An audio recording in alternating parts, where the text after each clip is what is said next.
It feels so good to be outside again. This is my first day planting. The weather is amazing. I think the weather is going to crap the rest of the week. A lot of rain, wind, cooler temperatures again. But today, oh, I would take a whole week of today. I love spring. I'm trying to get as much in the ground, get these trays out of my garage. This is all Anemone and Ranunculus, and I need more space in my garage for other plants. And these guys actually prefer to go in the ground now, or I could probably even planted them a couple weeks ago. They just don't want to freeze. Like, they can handle cooler temperatures, their leaves can. So hopefully they'll be happy here. And I'm no expert Ranunculus and Anemone grower by far. I just do what works for me, and usually I have a decent crop come June, similar time to the peonies when they're blooming. So cross our fingers that we can get some blooms again this year. I'm going to just finish up a few more trays before I need to go in.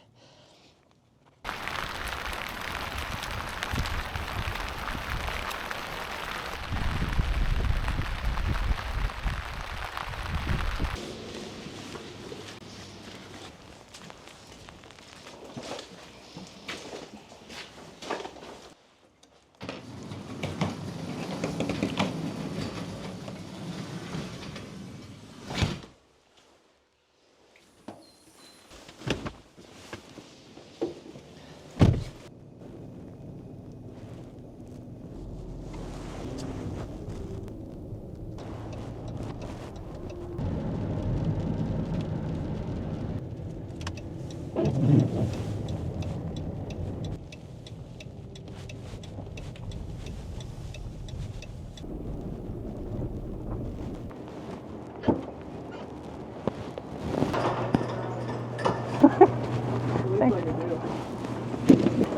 get that. Nice. The footage.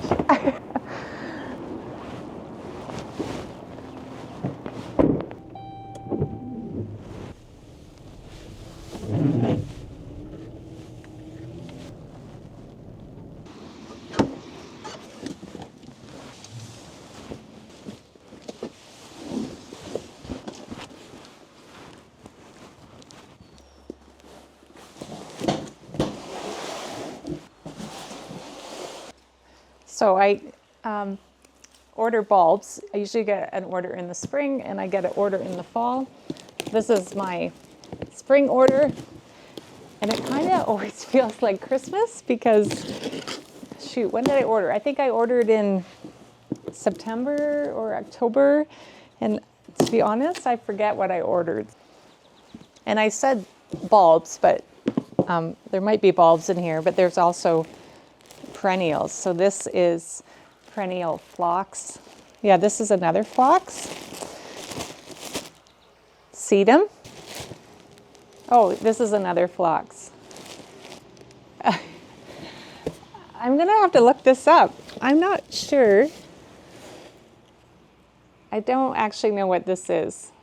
They're cute. Oh, yeah. And did I say how much I like phlox? I got another phlox. Oh, and I'm trying to fill in some holes in my field with my peonies. So this is one of my favorite peonies. I just got a few more Sarah Bernhardt's. Oh, another phlox. Did I say how much I like phlox? Oh, these are huge. These are astilbes. Oh, I think this is mountain mint. I think I ordered 2 packs of it. Yes, this is mountain mint. Oh, another phlox and another phlox. These are raspberries. Oh, these are the, I don't really need new dahlias, but I can't resist new varieties. Hopefully a nice pink dahlia. This is, I think, hopefully I want a pale yellow dahlia. I don't have a pale yellow, so we'll see. That was fun. Now I guess I just need to find a place to plant them. Hopefully there's some empty beds ready to go.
Okay, the raspberries are in. I don't even want to tell you how many times I've tried to get raspberries to thrive on my farm. I'm going to try again because I'm eternally optimistic that somewhere they will like living here. So I'm hoping this is it. Cross your fingers that they turn green and lush and spread like weeds. So I thought I would update you on the story of the fungus gnats in Jen's basement. So last week we hung up the sticky strips, and very effective, very effective. But there is still a ton of fungus gnats.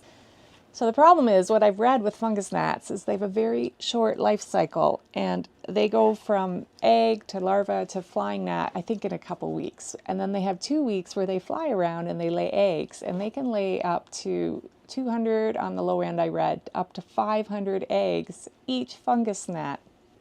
So I don't see a lot of fungus gnats flying around. There's some. But sometimes I find a tray, and if I bang it around, like at least 10 flying fungus gnats in there, and probably more in between the spaces of, I think they like the soil blocks because there's these cracks, moist cracks, that is what they love.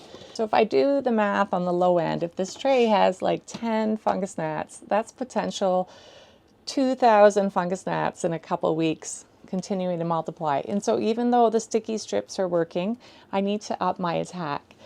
So first off, I bought more sticky strips, then I've hung them up on every available shelf that I could find. So what I need to do is to break the life cycle of the fungus gnats, and that's to get at the larva that's in my soil here. So what I did is I ordered some fungus gnat nematodes. They come in, they're a live product that come in a tea bag. You mix it in a pail of water, stir it up, and then water your trays. They actually attack the larva and then stop them from turning into a fungus gnat. I didn't have enough nematodes in a box to treat all my plants down here, so I also bought mosquito dunks, and this is not a nematode, but it's a bacteria that also attacks the larva. And from what I understand, you should probably not use both at the same time, because the bacteria in the mosquito dunks will likely kill the nematodes. So you should choose one method if you're going to try these, either nematodes or dunks. So the idea with the dunks is that you just need to pop them into some standing water, and then the bacteria gets released once it's been sitting in the water for a bit. So I read that minimum people do overnight or a day. They let it sit, and then they use that water to water their plants. I also read that some people break their dunk up. I tried that. I don't think I would do that again because it kind of made a mess. It's easier, because the dunks can be reused, to leave it whole and just pop it over to a new pail of standing water the next day. And so I can keep that cycle going and use this treatment for a month or until I think I've solved the problem. So it's really easy to see the sticky traps are working. It's a little bit harder to tell whether the bacteria or the nematodes are doing their thing. I won't be able to tell for a week or two. And then I have to treat it again in a week and treat them again in another week to catch all the eggs that have hatched. So hopefully this works. I'll give you an update in a couple weeks. But thanks so much for hanging out with me and listening to my fungus gnat saga. Have a good week, and I'll see you next time.